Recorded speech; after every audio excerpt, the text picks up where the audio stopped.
Good morning, Sedona. It is Saturday, October 26, 2024, and at 10 a.m. each week, you know it's time for Sedona Life with Stephen Hanks, Red Rock Country's radio magazine.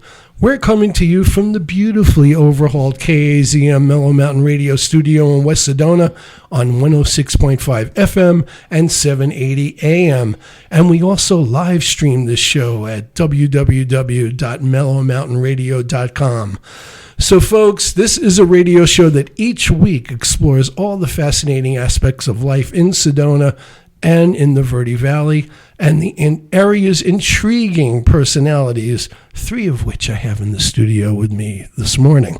And all of our shows are also transformed into podcasts, which can be heard on Apple and Amazon Podcasts, YouTube, and Spotify. Our sponsor for this week's show is actually me and my other KAZM Mellow Mountain Radio show, The Patriotic Progressive for Truth, Justice, and the Democratic Way, which is heard every Saturday morning from 8 to 9 a.m. on 106.5 FM and 780 a.m. I just mentioned that, all throughout Sedona, the Verde Valley, and beyond. On The Patriotic Progressive, we discuss the burning political issues of the day, and right now they are burning, whether they be national or local politics here in Arizona, and with a variety of compelling special guests. You know, folks, since I launched this show on KAZM Mellow Mountain Radio back in February, I've been offering a top-of-the-show segment called Stephen Sedona Scene, during which I tell everyone in my listening audience about a few terrific events happening over the upcoming week in Sedona and the Verde Valley. But for this week, I'm going to tell you about one event which is going on until Friday, which to me is the only one that matters other than the event my guests will be telling you about today. And that's early voting for the 2024 elections, which continues until November 1 and then on Election Day, November 5th. I'm urging all citizens of Sedona and the Verde Valley and anyone who hears this show later as a podcast to make sure you vote, whether you're a Democrat, a Republican, or an independent. Everyone should exercise their right to vote and should accept the results of that vote. And of course, since I also host that show I mentioned called The Patriotic Progressive, I really urge you to vote no matter what political stripe you may be. So the theme for today's Sedona Life with Stephen Hanks is stories of historic Sedona women, the musical. And man, am I a fan of musicals. And that's because on November 1st, 2nd, and 3rd, from 4 to 5:30 p.m., the Sedona Heritage Museum will be presenting what they're calling an original historical musical dramedy titled The Dead Quilters Society. And you're saying, what the heck is that? Which examines the lives. This examines the lives of 5 women who impacted Sedona and were in turn impacted by Sedona. And the immensely creative women behind this production, who also happen to be very good friends, are 2 of my 3 special guests in the studio this morning, the scriptwriter and Emmy Award winner Dev Ross and the composer, music director Shondra Jepperson. And talk about an embarrassment of riches. They brought along with them one of the 5 actors in this show named Gail Edwards, who is the 3rd beautiful woman in my show today. So this show's supposed to be 1 hour. I'm extending it. My producer, Chuck Helstein, doesn't know this yet. I'm keeping you guys here as long as I possibly can. So before telling our listening audience about this show, I'll tell you a little bit about them. Dev Ross is an Emmy-winning screenwriter who has written film and television scripts for Disney, Amazon Studios, Universal Studios, Nickelodeon, and Mattel, among many others.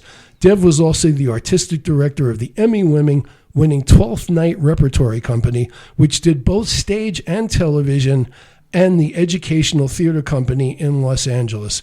And if you've ever seen those live cemetery shows at the Sedona Heritage Museum, Dev is the talent writing and directing them. Shondra Jepperson has lived in Sedona with her husband and partner Tom Jefferson for almost 22 years. Is that 22 at this Actually, point? Or are you on 23? Over 22 right it's now. It's more than 22? Yeah. Yeah, wow. Which would make it 23. Almost 23. Yes, almost 23. Chandra moved here when she was just 5 years I old. Yes, know, thank I you, know. Dev. I noticed that. Very important. Which is actually more amazing since she moved here when she was 5, because I think at 6, she was a Juilliard School of Drama graduate. I'm telling a savant, a savant. But she actually has 45 years of performance credits in the entertainment industry as a composer, singer, actor, and master voice coach. Besides her acting credits, Shondra starred in her own shows and concerts in Vegas. I'm sorry I missed those. Also Reno, tours across the USA, Canada, and Mexico, including on popular cruise lines. Shondra's original work includes 5 produced musicals, several CDs, and songs published in songbook compilations. Her songwriting awards include 13 music and film festivals from around the world, from Ireland to New York City. As a master voice and stage performance coach, she produced her own online video coaching program called Unlock the Singing Superstar in You, which is available for purchase on chandramusic.com. And by the way, Dev and Shondra were the creative team behind another production at the Sedona Heritage Museum that was called Our Town Sedona, Only We're Dead, the musical. So these ladies are obviously obsessed with the deceased citizens of Sedona. Why not? I know. Upon moving to Sedona 30 years ago, Gail Edwards had retired from acting after performing in over 50 television shows, national commercials, and off-Broadway. She was best known as Dot Higgins in ABC's It's a Living, and as she pointed out, is now available on Amazon Prime. Sharon Lemire, is that pronounced right? Yes, Sharon Lemire. In NBC's Blossom, and Vicki Larson, Bob Saget's love interest, the late Bob Saget, in ABC's Full House / Fuller House. She has been directed by Gay Sandrich, James Burrows, and Steven Spielberg. Musical theater being her first love, she performed as Sandy in the East Coast tour of Grease opposite Peter Gallagher, Sally Bowles in Cabaret at the Guzman Theater, and Huddle in Fiddler on the Roof. She opened for Frank Sinatra at the Fontainebleau Hotel, and I want to hear stories about that. And she sang backup with Sergio Frankie's tour ending in Las Vegas. Ladies, welcome to Sedona Life with Stephen Hanks. Hi, Stephen. Hi, Stephen. Hello, Stephen. Oh, my God. I'm already quaking in my chair here.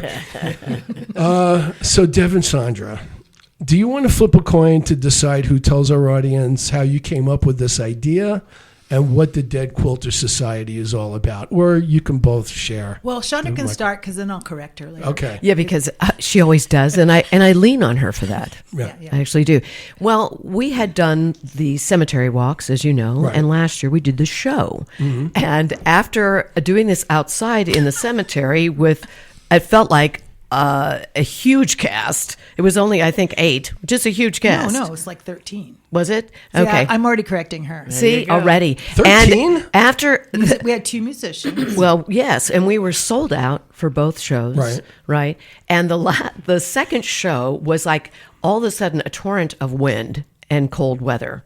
And Dev looked at me and said, "I'm never doing this again." I mouthed it across the stage. Yes. I'm not doing this again. And and so How many times has she said that in your relationship together? Many times. bet, But yeah. can I just say, she always gives in. I know. Because she guilt trips me. I do. Oh, my God. I do That's what we guilt call trip her. We don't call her Shondra. We call her Momdra. Momdra. Oh, my goodness. Yes. So here's the thing. We knew we wanted to do a show, and we were confabbing. And I want to just say, it's very difficult to find actors, male actors, who sing in this city. Yeah. All right. And it even more so now. And everybody's been everywhere. And it's like, where do you find them? It's like herding male cats. Well, it's hard enough to find actors who don't sing, let alone also sing. It is. Right? And so we decided, instead of doing what we did last year, and also let's make it female. Let's just do something that will bring us all together as women. It wasn't so together. altruistic as it was purposeful. No. We just It was really out of necessity. out of necessity. It was. So we pitched this to the Historical Society, to the executive director, Nate Myers, who we adore, and he said, I'll take it to the executive board and all that, and they said yes. So we wrote this show in August. Okay, I mean, this is insane. And then, of course, there's been tons of rewrites, both of us. Of course, yeah. Dev's a beautiful script. It's a beautiful, lovely, fabulous American theater script. It's incredible. And each character just has wonderful monologues, and you really get to know them intimately. It's a beautiful show. And writing songs to this, for me, was pure joy. Yeah. How many songs did you write for the show? 8. Wow. 8 original songs. 8 original songs. Wow. And, our process together with that is very joyful for me. And I have to say, this was kind of tough. Yeah. It's kind of tough. We had a short period of time. We wanted to make sure they were done by the end of August. So, rewriting is very concurrent. You always do that as writers. So, you know this. You're a writer. Yeah. So Dev, I mean, was this, you guys are really busy. I mean, you didn't have to do this. I mean, is this just something that you were sitting around and you've worked with this material in the past where you know a lot about these historic Sedona women. Yeah. So how did you just decide to do it? Well, number one, I've had, sort of a roadmap for it, because when I first came here many, many years ago, I think I was probably just born. No, just kidding. She was younger than me. No. Yeah. I mean, I was working for Disney, and I hit that mark where you were considered old. Mm-hmm. And I knew at that point, because they kept saying things to me, I'm going to do a little backstory here. They kept saying things to me like, Dev, geez, we pay you twice what we could pay new writers just coming in. And I saw the writing on the wall, and I thought, okay, now's the time to diversify. Now's the time. I had started as a playwright, and I thought, I need to go back to my roots. I need to just expand, because I knew, that my end was coming. Well, my artistic end at Disney. So when so we did come to my husband and I came with our small children to Arizona at that time, to Sedona, because we were supposed to do a film here. And that didn't happen for a period of over 2 years, and which ended up having us, well, it's a very long story about how we ended up being here, because we kept trying to get this film off the ground. And while we were doing that, I started getting very interested in the history of this area, and I decided to write for the first big community thing in Sedona. What was it called, Shondra? The big Americana. It was a... Oh, yeah. Yeah. Sedona Americana Day. Yeah. Yes. That's exactly what I was trying to say. Anyways, I started doing research, and at that time I had to go up to the old Jerome Library, which is not there anymore, and I found these obscure women, like a woman called Colored Jenny. Mm-hmm. Just Colored Jenny, a black woman who ran a boarding house in Jerome. And I just found Apollonia Chavez and some very, very, of course, Sedona Schnebley. And I put it together in a play called A Woman's Hand. And we probably did it 4 or 5 times, one time for the Flagstaff Festival of the Arts. But what hit me, and it was very successful, Shondra came in later and wrote some original music for it, but we had used just, public domain, old music. What hit me is that in everything I looked up, a woman was born, she had X amount of children, and then she died. And that was pretty much the extent of what was told about any woman. So I had to dig, and with the help of historian Kate Thorne, who you read her book, Gail, she started digging with me, and we came up with the first show, and it was such a hit here. How long ago was this? This was over 20 years ago. Wow. And it was such a hit that and then it fit this niche here. It just fit a niche. Mm-hmm. So I became very, very interested in the people that, not the Native Americans, the black people, the Hispanic people, the Asian people, the white people, mm-hmm. Who all were in this potpourri of creating this area. And then as the city changed, and you could see the city change. When Gail and I first came here, it was really podunk, wasn't it? Very much so. Yeah, podunk. And the first film festival, yes. Oh my God, we were in the West Sedona. No, it was a Flicker Shack, West Yeah. Sedona School. Right. You know, Lori Seymour you go to the Flicker Shack, and if you're loud, the audience is loud. He would turn off the film and go, "Yeah, everybody quiet, and I'll play the film again." You know, it was like that. Podunk. It was wonderful, actually. Yes, but they had real butter. Yes, they did. Yes. Let's just take a popcorn. moment. Let's take a So moment. let me. Let me just. So the thing is that the city was changing really fast, and tourism, and all of a sudden, it seemed like all of who we were was being lost, and you were now the place to do ATVs and Jeep tours, and Right. you know, but the real heart and the history was being lost, and that's what set the fire under me. That to lose that would be a big mistake. So the 5 women that you're portraying in this particular story, are these women that you've known about since you first started your research way back when, or are any of them new revelations that you came up with for this one? Yeah, I knew about Katie Lee because she was still alive when I first came here, and I knew what a character she was up in Jerome, and I knew where she lived. She lived right across the street from somebody I knew very well. I knew about her. I knew about Marguerite Stroud. Is that the character Stout. Gail's playing? Yes, that's Stout. Did I say it wrong? Yeah. Stout. Yeah, Yeah, see, Brunswick that's how much Stout. I knew about her. Stout. I don't see. Anyways, those were probably the only ones I knew, and the rest were all a real Fanny Gulick. Yeah, I mean, she was so instrumental in Sedona's growth, and I'd never even heard of her. We had help. So Clancy Sage, the historian over at the Sedona Heritage Museum, gave us a whole list of different characters, and Dev sifted through those and figured out who was really kind of popping out from the list. Right. And also, you don't want any redundancy, so you want a variety of characters. And Yes. all that. Gail, tell us about your character a little bit. You got it. It's so funny. I'm looking up. I think there's an R in Stroud. So it isn't Stout, it's Stroud. Oh, my goodness. Yes, I know. All of a sudden I'm going, wait a minute, did I miss this? Throughout all these rehearsals. Anyways, Marguerite had a passion to build the Chapel of the Holy Cross that's out 179. Famous tourist site. Oh, famous tourist site. And she really wanted to build a church. That's where she started. But then over time, she worked with Frank Lloyd Wright's son, but then he wouldn't change his vision. And so it ultimately ended up being what it is. But that's who my character is. Come to the play if you want to find out. Oh, gosh, it's great how we tell their stories. And Shondra's music is fabulous. Anyway, Thank you. It's a pleasure to sing. So that's great. So tell us a little bit about the process, because I'm always fascinated by process, because, I produced shows back in New York, cabaret shows. So you get this idea, you decide you're going to launch into it, you decide it's going to be a musical about these 5 historic Sedona women.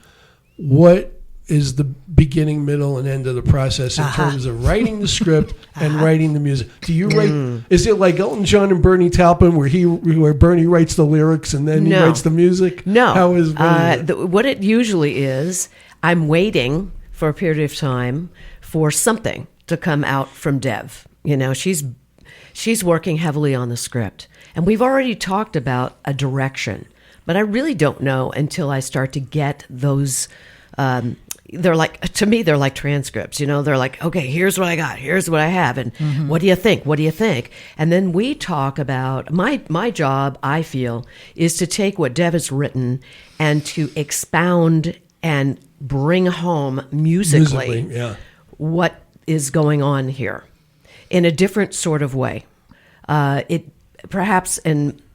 Musically, I want it to be deeper. I want it to hit you on a heart, soul level. I know that sounds probably very Sedona, but I think music is a different animal. We feel it different. It's kind of like some people are visual, some people are audio.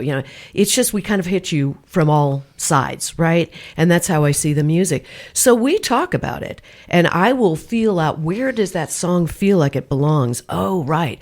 And then we discuss about what it is that needs to be said, or I might have a hit on something and I'm talking to her. And oftentimes literally, I'm either in the shower or I'm lying down to go to sleep, and I've got my phone next to me everywhere I go, and I'm humming or singing into my phone. Right. And then I'm going to my keyboards or guitar in this case, and then coming up with something and sharing it with her. So when you're doing which is a period piece, because these are historic people. Yes.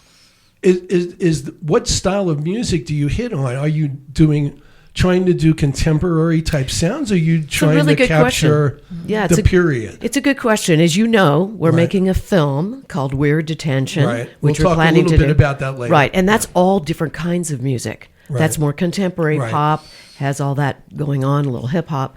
This I knew needed to be Americana folk.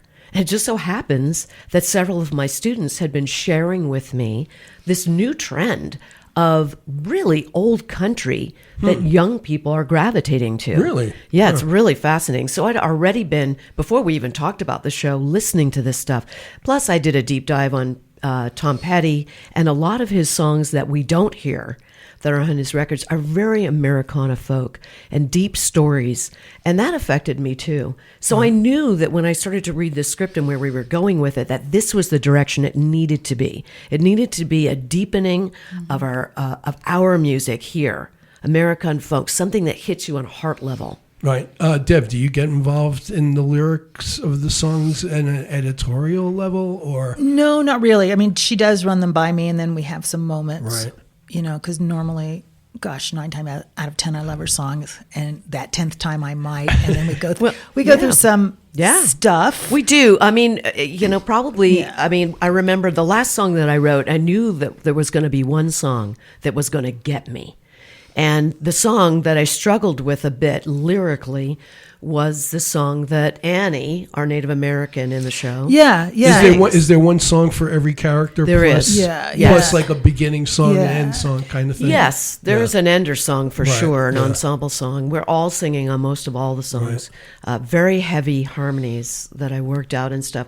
But this particular song, being that it was a Native American, I felt really uncomfortable with using anything that would be, I really wanted to be honoring. She didn't want to culturally appropriate. Right. Yes. And it's so easy. There's so many stereotypical things that you can do. Right. And we really, we went back and forth. And I even said to her, this sounds like a Christian hymn. And it was like a beautiful Christian hymn, but it sounds like a Christian hymn. And I don't think it's right for Anida Juanica. And so it was a really big discussion about how do you get a sense of that without really being culturally appropriating. Right. And Shondra did it. She did it. And I wanted to add to that is that we do, over every song, we talk about, what should be in this? Where are we want to take the audience emotionally? Buckets was one of them, as we were like, what are we going to do with Bucket? Well, but that's a Fanny Gulick, who's all about money, buckets of money. And then I give her a lot of input, and then I just let her go, because I know I have worked with Shondra for so long now that I know that if I just say a bunch of stuff, it's going to marinate. You're on the same page. It's going to marinate, and then she's going to come up with something, fresh and unusual, and I'm usually surprised, and I actually feel really good because she's allowed me to have influence about what should be in there, but she completely makes it her own. Yeah. So I could never say that word in that song. And that right particular song called Stamped Upon My Heart is one of our favorites. It's That's absolutely the one. That's brilliant. the one. That's I struggled the one with that They lyrically. struggled with it? Lyrically. Gail, what song are you doing? And we don't want to hear it now, but Oh no!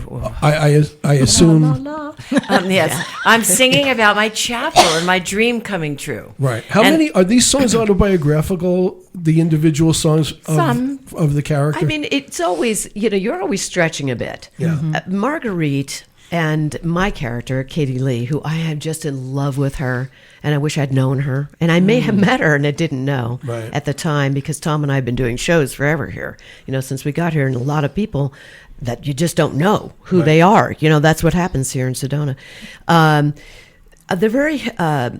It's very, very much about I don't know. It's very historical. Mine is really emotional, how I feel. Marguerite's the same way about this dream that she's having about building this church, this chapel. And autobiography, maybe, yes. Right. A portion. Okay. A portion of what drove them. Yeah. Yeah. So But Gail, some of it is, Yeah. but it's a stretch. Stephen. Some of it Yeah. is just as women, we begin to talk about certain things that are challenging, and like manners in terms of sit, be quiet, shut up, as women, and we've got some funny songs about stuff like that we just have.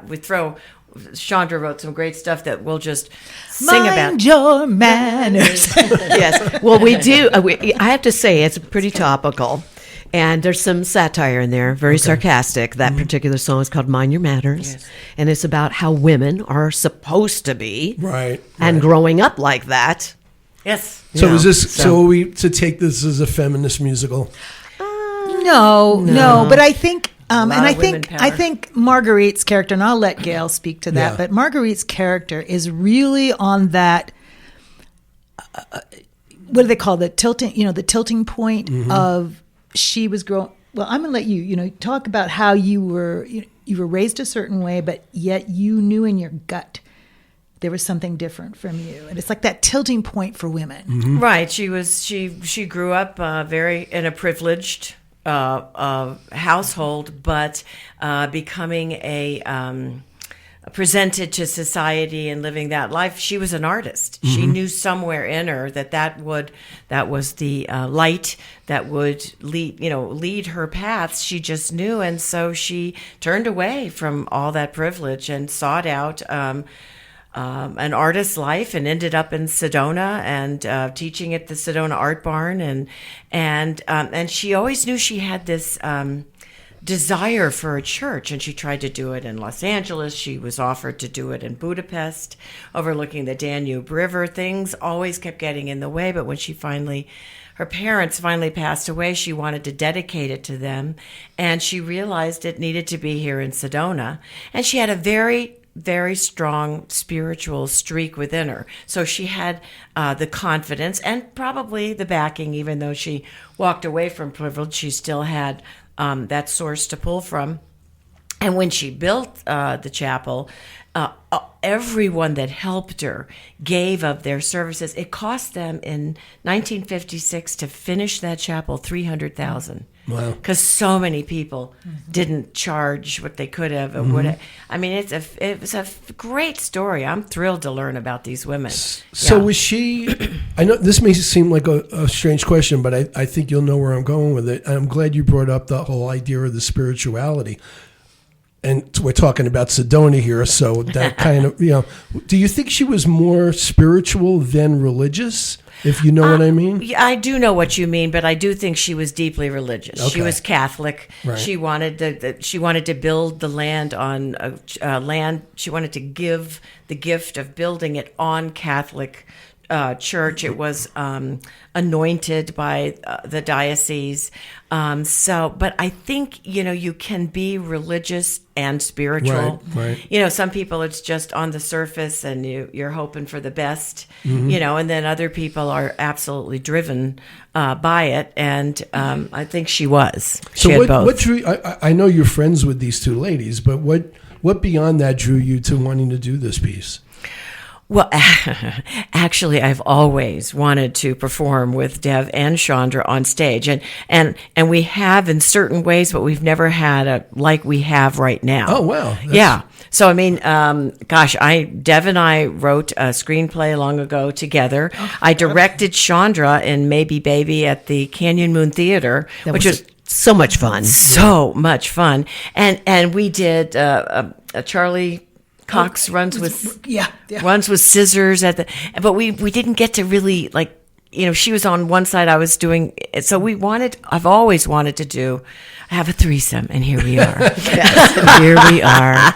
And I'm horning in on it. Yes, you are. Can I just say something? The other night, I looked at you. You came dressed, right? I was like, OMG. Margarita is sitting rehearsal? right to my right. Yeah. Yes. Yeah. And I was blown away. And Gail Gail's got this gorgeous voice, and I knew that when she would sing this solo for her character, it was going to be dynamite. Yeah, it was good It's casting. incredible. Yeah, if you don't like Shondra or myself, just come see Gail. Exactly. If you're like, oh, Dev and Shondra, so sick of them. No, just come see They Gail. gave me a plum part. I have a really plum part. That's great. Well, Yeah. now that I've seen Gail in person, I'm very glad I got tickets for this. So, See, he's like, Dev and Shondra. Yeah, there you yeah. go. You guys, We've seen that. are, Yeah, I know. I've had my fill of you two. That's it. But, That's it. So have you done, in previous shows that you've done either for Yes. the Heritage Museum or otherwise, have you worked with these characters before? Never. They were So, part of the I wanna cemetery shows? No, they were Okay. not. Okay. And On I, purpose. On On purpose. purpose. Okay. Yes, we did not want to do any of those characters. Okay. And a matter of fact, we were really bent on having a Native American character in. Of course, yeah. You know, really important to us, also Hispanic, and also we wanted them to be more current. I mean, Katie Lee passed in 2016. You know, Yeah. and so we're not talking about people that passed in the 30s or the 40s. We're talking about and people that knew these people. I mean, really knew them. Some of the characters that Dev has written about in the cemetery shows, we have met a few people that knew these individuals when they were really old. Right. But no, some of the people here in town grew up with them. Yeah, Marguerite passed in 1988. I mean, Wow. yeah. So So what character goes the furthest back of the five? Fanny, maybe? I think Fanny Gulick? Fanny does. Can you give us real quick thumbnail sketches of the five women that you're? Well, I you're will. highlighting? I do want to say something to be fully, what is it? Transparent. Fully transparent is that for Gail's character and Shondra's character, and even Fanny Gulick, who's played by Lisa Schatz-Glinsky, and she's wonderful. she's wonderful. There was tons of information. Right. I Not bet. all of it always correct, which thank God I had Gail working with me, because she I looked in this other, because I rushed. I have to say, we rushed because I had to get the script done so I could get her to get the music so we could be ready to cast. Well, And you it was- started in August, and now it's November, and that's not a lot of time. No, it wasn't a lot of time to do all the research, all the writing, and then get it for her and do the work on the music, and then and then we go back and we go, oh gosh, I didn't, I should have really. There could be a whole show written about Oh, of course, yeah. written certainly about Marguerite and certainly about Katie Lee. Absolutely. Gail, I think there's a one-woman show in your Oh, there future. really is. I mean, it's. I mean, she, especially Marguerite, about her early years and her father. I mean, there's just so much material. But the character I play, the character that Samantha plays in Annie Wenica, especially my character, very little. I started with Dora with a obit. And I looked and scoured, and I had an obit. And so I had to take little bits of that obit and go, okay, is there something in this little part of the obit that I Right. can? And I did find one small area, and I took it and I expounded on it, and then expounded some more, because I can honor this woman the best way I can by saying how she contributed to America, but I can't really talk to, deeply, truly who she was as much as Marguerite or Katie Lee. Right. And so, that's scary. That's scary. So what as a writer I had to do, and to me that's fascinating, somebody might come to see the show and say, well, Dora wasn't like that. There's, I might have missed, and I'm open to that. I'm opening to hear anybody tell me anything. And I'm on my 16th version of the script. yeah. So you're willing to do even more edits before the first show? Well, absolutely. And that's what's been so hard to talk about. I really did not want to be in the show. I didn't want to be playing Dora. I would have liked it to have been a more authentically cast. wishes were horses, beggars would ride. Right. So I did jump in, and I really wanted, because the nature of the script, that it's living and breathing, and I want to talk about that too, living and breathing, I really wanted to be there as a writer to reflect any kind of change or any nuance or any new information. Now I've had to pretty much put a stop to that so I can just be in the show. I'm a little schizophrenic. Yes, no more rewrites, please. Yeah. Well, no, but the thing is that I really want it to be living and breathing. And so this is where a writer comes, like I thought, okay, how can I do this? I have some really parts of this that I really know who these women are, and parts of it I don't. Well, it's kind of like our personalities, right? There's parts of ourselves that we really, really know, and parts of ourselves that we don't know. So Dora, for me, is a woman who's going, oh, that's how I fit in to the rest of this. That's how I fit in. So she's taking on, besides being the happy one, the fun one who brings everybody together as quilters, she's also going, oh, I'm not just an organizer. Gee, I have had an effect. So I'm taking that part. So it's like parts of your personality that spring up, and all of a sudden you go, oh. So each one of these characters absolutely represents for a writer, my own personality. I have a spiritual part. I have a part that would blow up a dam for my political beliefs. I have a part of myself that's, I'm nurturing. I'm not anybody important, but I'm just going to bring everybody together. That's my job. Fanny Gulick, who's just about hoarding money. Yeah, I have a greedy side. So that's what made it really, really fun. And I would like it to even take it deeper. Now, I want to talk a little bit more about why I say this is living and breathing, because we're all going to pass on. There's going to be new women in this area that come up, and they're going to have their impact on Sedona. So we call this a living and breathing show because it will change. We want this to be a part of the Sedona Heritage Museum for the next 100 years. And they'll talk about, maybe somebody will be playing Shondra one day, or Gail one day, or me one day. As part of this evolution. And also, this show is going to go on tour. It's the first time that the museum is actually going to be doing a live touring exhibition. That's incredible. And That's great. it's a brand new idea, because usually museums will trade stuff, but we have a very small museum. We can't really bring in an exhibition, nor do we have an exhibition to bring out. Right. But what we can do is have a live exhibition. So it's a really great new idea. So the conceit of calling it the Dead Quilters Society is the quilters, the for no pun intended, the thread that brings these women together. Oh, you smart. Oh, you're such a smart man. I'm a writer. Come on. Yeah. So that's what the conceit was that you came up with. These 5 women from various different times, but all have Sedona in common.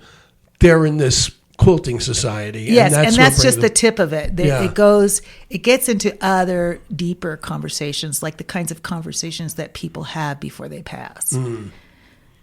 Did you guys have any connection with relatives of these people as part of the research? No, I have in the past. No one here. And again, had I had more time, I would have. Usually, when I've been on some film projects, when I was doing a film project many years ago, and I was in Georgia, and I tracked down every relative that was still living to get information, also to get their blessing. Just a sort of don't leave any stone unturned kind of approach. Yeah. But with this, it was actually, we just had to do it too quickly. Yeah. I have to say, there's a lot of Katie Lee on video. I'm so blessed to be able to see all that and get her passion, her heart. And so writing her song was, and just being this role, stepping in as her, there was a lot. And I'm still looking. I'm still watching. I really am. And that's great. Yeah. So Gail, I want to go to you. I asked you before the show if I could talk to you about some of the celebs you've been involved with. So I got to ask you about the Frank Sinatra connection. The Fountain Blue, I mean, we're talking about like classic Sinatra venue. When did this happen? What was the circumstances? Holding his $2,000 mic, I was like, I'm holding Frank Sinatra's mic. I'm used touching, But I was in the middle of doing a musical that I had written that was I'd gotten Critics' Choice from the Miami Herald 3 times in Miami. And there was a gentleman, Tommy Abraham, that Lebanese, that was tied into the whole Danny Thomas, Frank Sinatra, Fontainebleau, and that's what they were bringing Frank Sinatra in for a St. Jude charitable thing. Danny Thomas's St. Jude thing. And since Tommy really nepotism, whatever, but he wasn't my family, but we'd gone to grade school together, and he loved the show, and he knew who I was, and he said, "You want to open for Frank?" I said, "Sure." So yeah. It was just how long did you do that gig? Oh, it was just a one-nighter. One night set. It was just a one night. Yeah. And I got to meet him, which was fabulous. And yeah, it was just a one night thing, but it was That's great. awesome. How often did you perform in Florida in those days?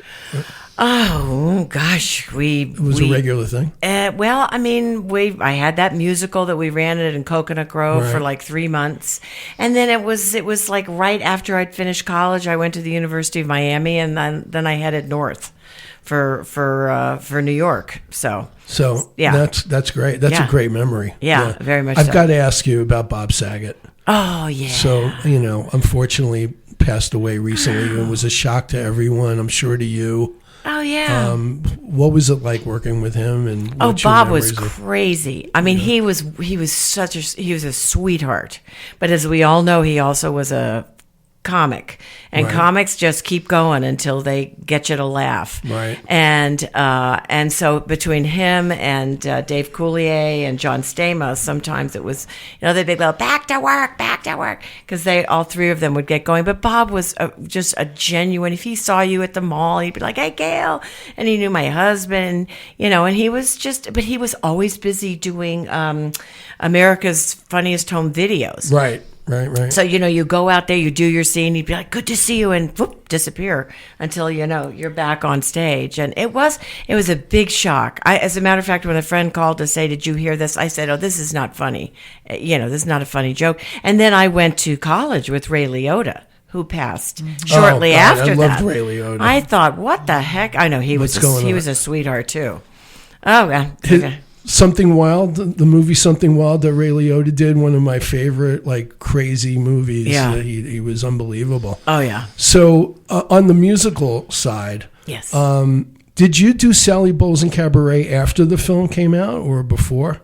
After. It was after. So when you do a role like that, how difficult is it to avoid doing Liza Minnelli shtick or anybody else who played that character? It's a challenge. I personally had no problem stealing from the best. Yeah. I thought, you have, if you have a good director there, and of course you've got to listen to who is opposite you, and that I didn't have Joel Grey, and I didn't have, the people in the movie. So that changes your performance. If you're really honest and you're with the people that are with you, and if you've got a good director, they steer you away from, is it not plagiarism is writing? What would performance stealing be? A stereotype. A stereotypical, right. Exactly. Right. Yeah. I had Joan, who was in Camilla's show. Westmoreland. Yeah. Westmoreland. And when she was on talking about doing Driving Miss Daisy, I asked her, because so many incredible women actors have played that part, and she's always wanted to play it her whole life.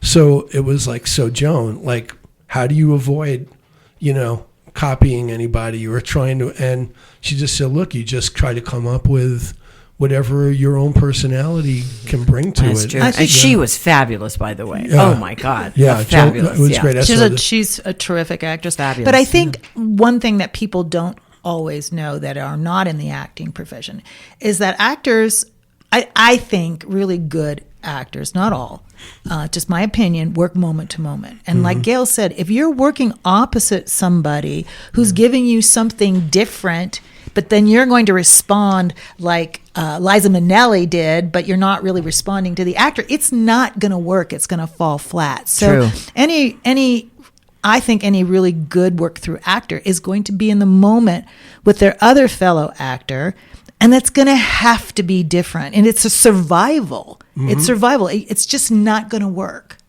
Yeah.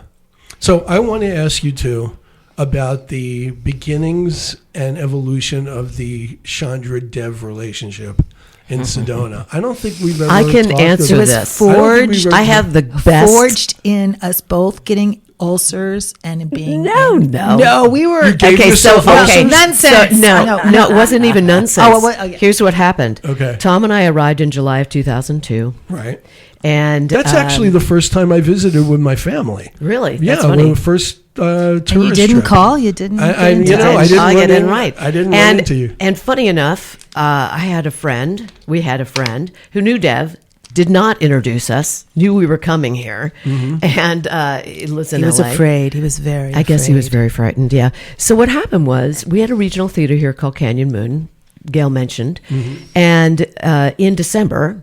We really kind of hit the road running here. Really, we were working the first week we got here. Yeah. We were just in the papers. It was like a really fast track and showed up to everything.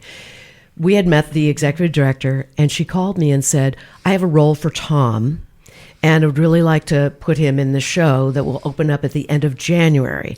And Her memory astounds me. Right. yes, I remember remember everything. One of you I has to agree. have Oh, one. True. I have to don't even know keep what her on did track. I eat breakfast? I don't know. I have to keep her on track. So anyway, I what actually happened thought was, Shondra was the flake between the two of you, but it turns out That- you are. Well, Yeah, I gave. thank you, We call Stephen. her Momdra. yes, because I keep record of everything. Okay. with photos too. That drives her crazy. So anyway, Because I look fat. geez, Never. unbelievable. When did you first move here? 98. 91. Okay. 91. 91. See, I I was didn't know pregnant. that. I was You pregnant. should be one of the Sedona women in your show, for Totally. God's sakes. I'm almost You should old play enough now. Can yourself. we just change the subject? She's not dead yet. Okay, she's not dead yet. Please. Okay, for so my age. anyway, yeah, it's a prerequisite. You have to be dead. Right. Okay, New show, live women. right. We're still living and kicking. Let me just say, knock on wood. After the show may be dead, but go on. God, I hope not.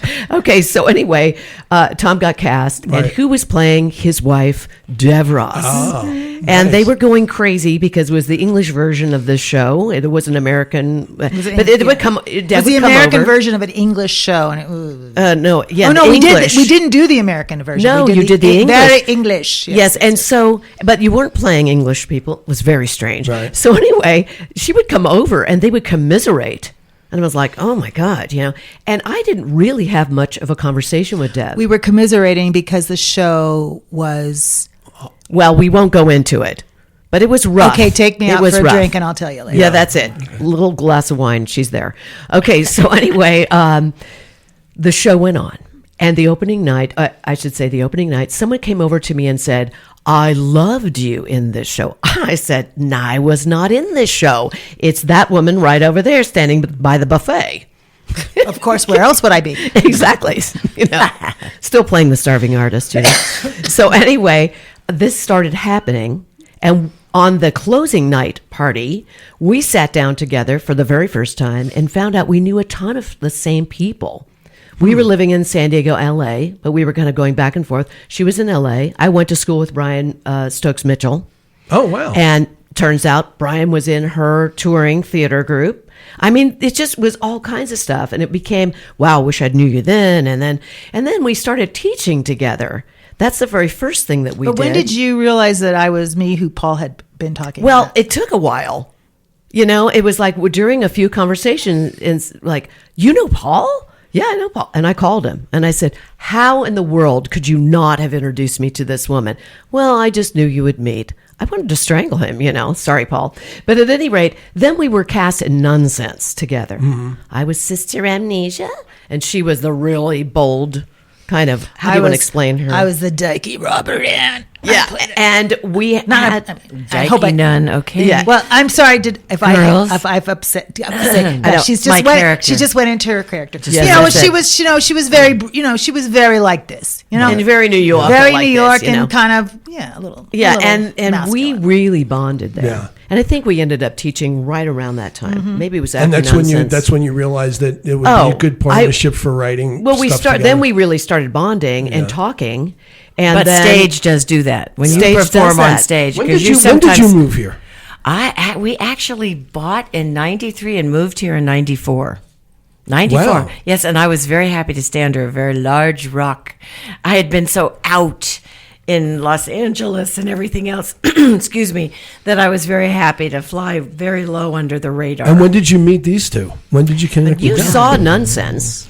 Yeah, I did see Nonsense. And I didn't know you at that came out time. to see things, but I would slink back into the shadows. But the Lori Seymour at her house. I think it was Lori Seymour. Yeah, that's when the concept of the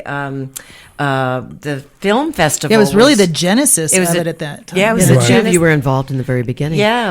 But you know, it's so interesting. We met when you became the director of Maybe Baby, and that was in 2009. Tom and I had done a big tour, and then we came back, and I knew I was going to be in this with Jeff Masters. That show was incredible, and Gail did a fantastic job of directing us. Where was that presented? That was at Canyon Moon, and It was Jeff terrific. and I, Jeff and I Terrific. played. Where was Canyon Moon? It was, well, at first, it was where Whole Foods is now. There was an so that was inside in mall. Sedona. Okay. That was a Yeah, great right. theater. And Oh, then I've it heard, was I've heard about. such a I've great heard about theater. this. What a theater, loss. Yeah, and then we were kind of on the road. We did Nonsense 2 at the Creative Life Center, and then we did a lot of fundraising, and then she ended up in the Outlet Center, which is now where Butterfly Burger is, like in that area. Where Right. Tuesdays was.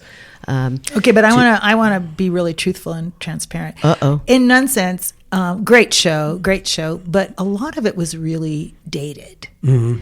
And Oh, Dev rewrote. I we mean, shouldn't even say this on the I should air. be arrested for it. But I'm going to be dead in a couple of years, 10 years. I'll be, no, I'm just Lord. kidding. God, no, I'm willing no just one's saying is that listening. where Shondra and I really forged our relationship is what we were doing this material in Nonsense that was just old. Yeah. And so we started. Isn't that a licensed show? I know. Okay, I just should. Anyways, we did Well, let we me just didn't rewrite. We just got rid of a few. We just got rid of stuff and replaced it with our crazy improvisation. I guess we all did that because we rewrote the end to Maybe Baby. It Okay, didn't see? work. Okay. Wow. And it was a much better. Thank you. end. Thank No, you. now Sorry. there you Gail's go. guilty too. So we started just improvising and doing, like we get into the Creative Life Center and she's supposed to be bonked on the head by a chandelier where it's, we're one day before opening and where's the chandelier and are we going to rehearse that? And so we just went, okay, that's a big part of the show. It's not going to happen. So we figured out a piece of set fell on her, and I've got to pull her up now from the ground. But before we do, I said, she's like, ugh. And I said, well, how many fingers do I have? And she, I put up 1, and she said 3, and I went, you're okay. And we just started improvising, Yeah. and we were like, oh my God, what is this energy that we have between us? And then we just, from that improvising and seeing that we had something. You've develop- become one of the cool creative combinations Yeah, and in then this town. our murder From mystery, jail. our murder. Yeah. We Musical have murder our mysteries. musical murder murder mysteries. mysteries. We've been doing them for over 15 I know. years. I had the pleasure of Yes, being you in were. one time. Yes, you were. Oh my God, that was on a train, y'all. that out was there. hard. Gail, have you ever been in any of those? I have not been in. I've seen many of them, but I've not been in. You got to them. write one for Gail. I have to forget. tell you this. I'm at that point. No, I don't know if Gail can. Sandra's going to give me No, notes. just kidding. Sandra's No. about to give me notes on my one performance on the Well, we train. were on That's we were it. on the train. We were performing It was this on the train. hard. At one point, the train lurched, and I fell on my face. I know, it's and ridiculous. I'm crawling down the aisle. And she had the day before she tells me I have vertigo. I'm like, what? You can't have vertigo. We're going to be in a train. And I was making love to a Marilyn Monroe puppet. that was really interesting. Very expensive one, I might say. I just wish we had you on film because, boy, Oh, could God. I have Wow. you over a barrel, baby. Oh my I, God. I have to tell you something though. Now I'm going to divulge. Okay, What in did I do? nonsense. What did I do? No. Oh. About Dev. About Dev? We became incorrigible together to the point where the music director of Nonsense said, "You over there and you over there." And we could never sit together because we had the whole cast laughing. You were talking about Bob Saget and Right, the they other keep two going. actors. Yeah, and this became kind of this thing where we would just completely always working off of each other and making everyone laugh. And the thing is that when you can find, coming from LA, and I had so many different creative people that I worked with. Some great Melissa Matheson, who wrote E.T. Her sister was Stephanie Matheson was not only my best friend, but she was also the songwriter that I worked with. And she was terrific. And I thought she was the bee's knees. And then I met Shondra. And kudos to Stephanie. What I created with Shondra was something that a lot of creative collaboration, people who do that would just, pay millions for, because it's like a marriage. And believe me, we've had our fights. We kiss and make up. They're civil. They're very, yeah. I can count on one hand. Have you witnessed any of this? No, not really. No. But I see them working certain things out, and that's what you do. And it's really, honestly, I am so lucky. I am so lucky because I am not a solo. I like to work in teams. I love to be ensemble. Like that's why I didn't want to be in the show, so I could really see where these actors were bringing this and let it impact me, so I could produce a better script. My ego is weird in that sense that I just find my thing in teamwork and collaboration. And with Shondra, I have been able to find that where there's never any, grappling for who's more important or, all of that. So I feel the same way with Dev. And I have to tell you that this is our 6th musical together. We have one that is already now with a producer. It's an animated film that we wrote. Dev wrote the script several years ago, and I wrote the music to in January. And it got a shop deal immediately. So we're waiting for that to be produced. And then we have Weird Detention. Right. And we've been working on that for 5 years. Yeah. I wanted to mention where you can get tickets to our show. Well, I was going to ask you, before you mention that, I just want to interject here. Sedona, I've been here for a little over 3.5 years. And as you know, I've been in the entertainment world most of my, especially the last. Yeah. Sedona is incredibly lucky to have 3 incredibly talented women like you living here and working here and providing entertainment here, because there's not a lot of it, especially original entertainment. So, thanks. And I know from working with you guys and seeing what you've done, it's just been amazing. So with that said, how can people see the show? When is it happening? First of all, thank you so much for having us on your show. And takes one to know one. Your kindness. Yes, that's right. Okay, SedonaMuseum.org is where you can get tickets. Please do not be frustrated. When you order your tickets, you must download them first before you print them. Super important. Also, there are postings on social media, on Facebook, on our pages, Dev's and mine. There's a QR code there. Look for posters. We will probably be in the paper on Friday. So, just so you know. Or Friday? Wednesday or probably Wednesday, hopefully. And the Sunday show is sold out. Sold out. It's going fast. And tickets are flying off for Friday and Saturday now. So if you want to get in there, get to SedonaMuseum.org. And really quick, the show's from 4:30 to 5:30, but from 4 to 5. Is a wine and cheese. 4 to 4:30. 4 to 4:30 is is wine and cheese. And then the show's about 70 minutes long, right? Yes. Yeah, that's great.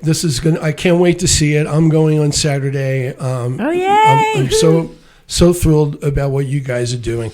I wish we had another hour, but that's all the time we have. I want to thank my special guests, Dev Ross, Shondra Jepperson, and Gail Edwards, for being here today. It was great having you here this morning, ladies. And you are always a great host. Thank you.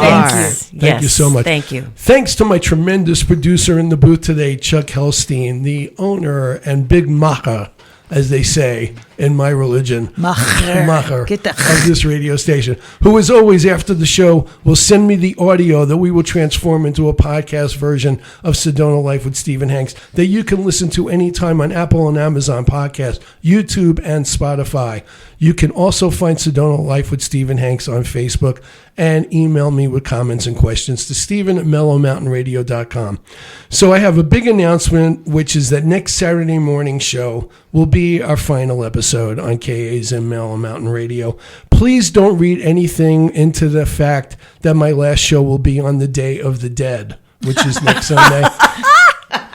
I'll save my final goodbyes for next week when our theme will be touring the Verde Valley, and my special guest will be Mike Peach, the senior interpretive guide trainer at Pink Jeep Tours, and Josh Bartosh of Spirit of the Past ghost tours, which is totally fitting for the Day of the Dead.